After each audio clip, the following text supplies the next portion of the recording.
अब मैं आपको बताता हूं कि जो ये प्रोसेस होता है, अब इसमें बहुत सारे ऐसे भी अभ्यर्थी हैं जिनका फर्जीवाड़ा तरीका से उन्होंने अभी आ गए हैं, वो अपने इस डिपार्टमेंट में आ गए हैं।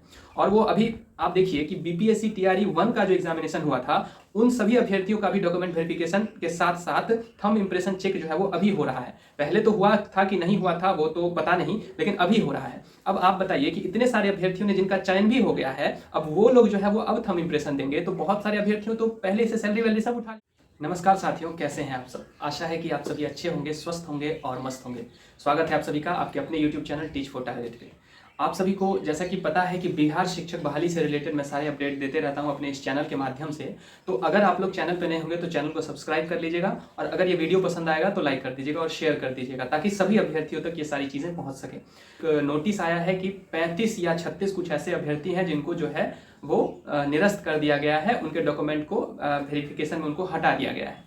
अब इसमें बहुत सारे ऐसे भी अभ्यर्थी हैं जिनका फर्जीवाड़ा तरीका से आ गए हैं, वो अपने इस डिपार्टमेंट में आ गए हैं। उसके बाद मैं बात करता हूं कि अभ्यर्थियों का इसमें कहां नुकसान हो रहा है। अभ्यर्थियों का इसमें नुकसान बहुत बड़ा हो रहा है। अब वो क्या कि जिसका 1 या 2 नंबर से, जिसका किसी भी कारणवश 1-2 नंबर से उसका छूट रहा है, तो वो लोग क्या करेंगे।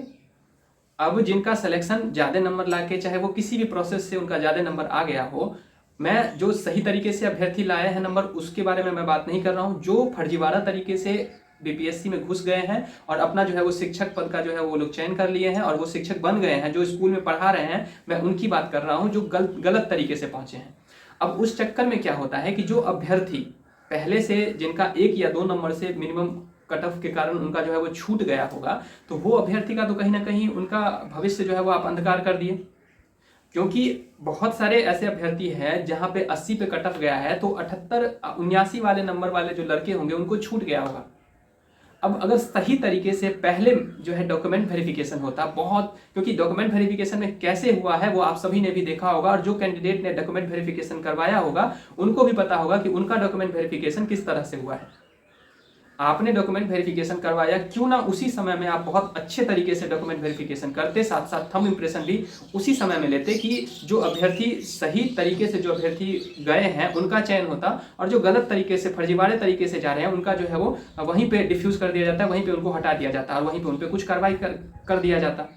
लेकिन ऐसा तो हुआ नहीं। पहले आप जो है वो मेरिट बना देते हैं, जो हाँ 70 कट ऑफ गया, 72 कट ऑफ गया, 90 कट ऑफ गया।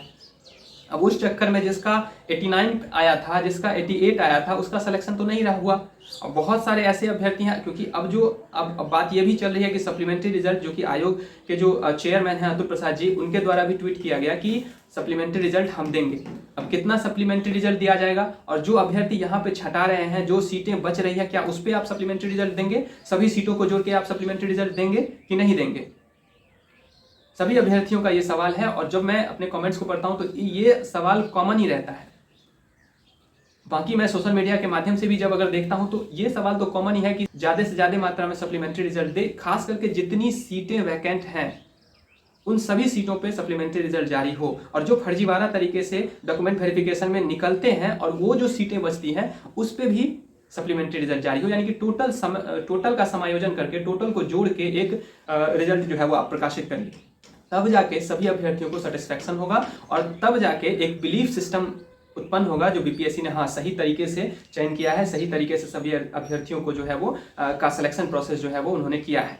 अगर इस तरह से होगा, क्योंकि देखिए अब इस बार तो जो हो गया बीपीएससी टीआरई 1 टीआरई 2 में, तो वो तो हो गया, उस पर भी आप जो है वो अगर कोशिश करेंगे तो इस सबको सही तरीके से प्लेटफॉर्म पे ला सकते हैं। लेकिन बीपीएससी टीआरई 3 में जो अभ्यर्थियों का मांग है वो 3-4 मांग है, उस पर भी मैं आपको आगे बताऊंगा, आने वाले समय में आगे वीडियो में उस पर बताऊंगा कि उस तरह से अगर हो तो आयोग अगर उस तरह से काम करे तो सभी अभ्यर्थियों का कहीं ना कहीं फायदा होगा। और इस बात को आयोग भी समझती है, लेकिन क्या पता कि वो उस तरह से क्यों नहीं करती है, ये समझ से परे है, और सभी अभ्यर्थियों का ये प्रश्न है। तो मैं आयोग से यही निवेदन करना चाह रहा हूं कि प्लीज आप जो है वो पूरे सीटों पे सप्लीमेंट्री रिजल्ट जारी करिए और सभी अभ्यर्थियों को सेटिस्फैक्शन मिले। और जो अभ्यर्थी अभी किसी भी माध्यम से डॉक्यूमेंट वेरिफिकेशन में छट रहे हैं या किसी भी तरीके से बाहर हो रहे हैं, तो उन अभ्यर्थियों का जो है जो सीट बच रहा है उस सीटों को भी आप सप्लीमेंट्री रिजल्ट में जोड़िए, ताकि एक बड़ी मात्रा में जो है वो रिजल्ट आ सके। अगर आप सभी भी मेरे बातों से सहमत हैं तो आप प्लीज़ इस वीडियो को शेयर करिएगा, और अगर वीडियो अच्छा लगा होगा तो लाइक कर दीजिएगा। चैनल पे अगर आप लोग नए होंगे तो इसको सब्सक्राइब कर लीजिएगा। मिलते हैं नेक्स्ट वीडियो में, तब तक के लिए आप सभी का बहुत बहुत धन्यवाद।